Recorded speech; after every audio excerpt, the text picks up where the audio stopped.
Gone with sterile, static offices, we are seeing a shift in what workspaces look like and what's expected of them. We spend most of our time at work, so why not make it a place of inspiration? This morning we're talking to Andrea and Megan from Anatomy Design and how they went about in designing an office space for Joburg-based advertising company. This interior design house has gone from strength to strength since opening in 2009, creating beautiful spaces that are inviting and stylish all at once. Ladies, what are some of the design tendencies when it comes to workspaces? There's a few fantastic tendencies at the moment. There is the tendency towards an open-planned office. Gone are the days when directors, CEOs have their beautiful corner offices. There's also a tendency towards communal seating, so long shared desks. We're actually working in an office where we're potentially using big round desks. Is there a set recipe for offices with regards to design?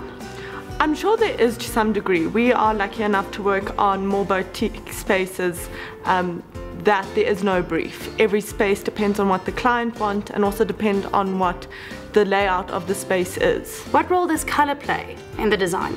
Colour plays a really important role. There's the neutral colours, which when you layer upon them, they create sort of the background, and then there's the key colours, which can define a space, create a mood.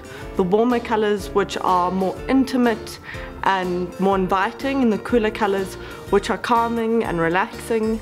There's also brands which have their own colours, which can personalise and customise a space.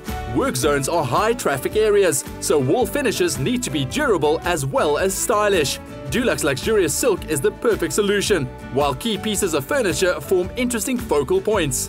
What is your brief for the open co-offices?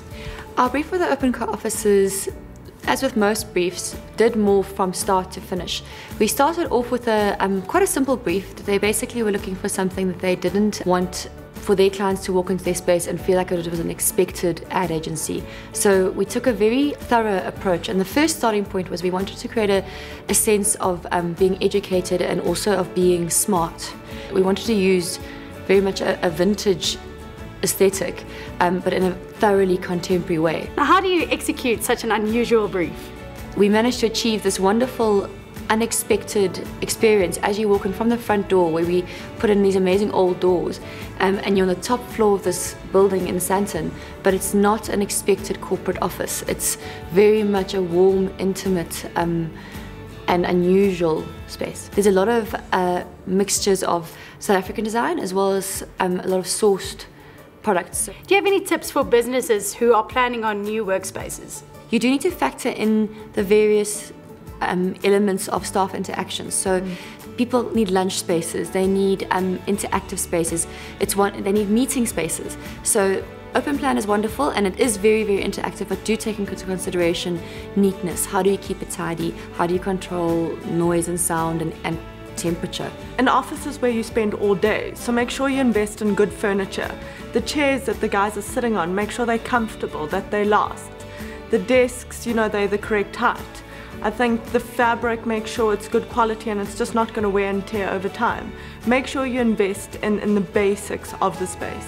Dulux colour specialist Sonica is excited by the shift to more creative spaces. Sonica, what are the tendencies with regards to colour in a workspace? Well, colour can serve two functions within a workspace. It can either take centre stage or it can be in support of the decor that is already in the office space.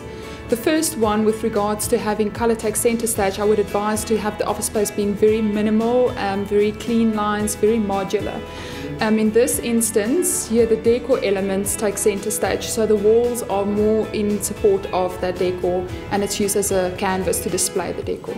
How do you think colour and design can support a company's image? Well, I think firstly the decor in this space feels very homely, and I think because the walls act as a perfect canvas for that, it just creates an environment that fosters creativity. The more comfortable people are, the less disruptions they've got, and I think the more productive they can become.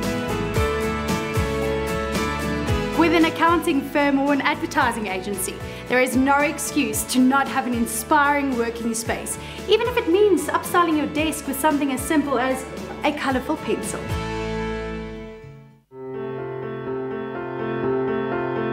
Adding colour to your morning with Expresso and Dulux.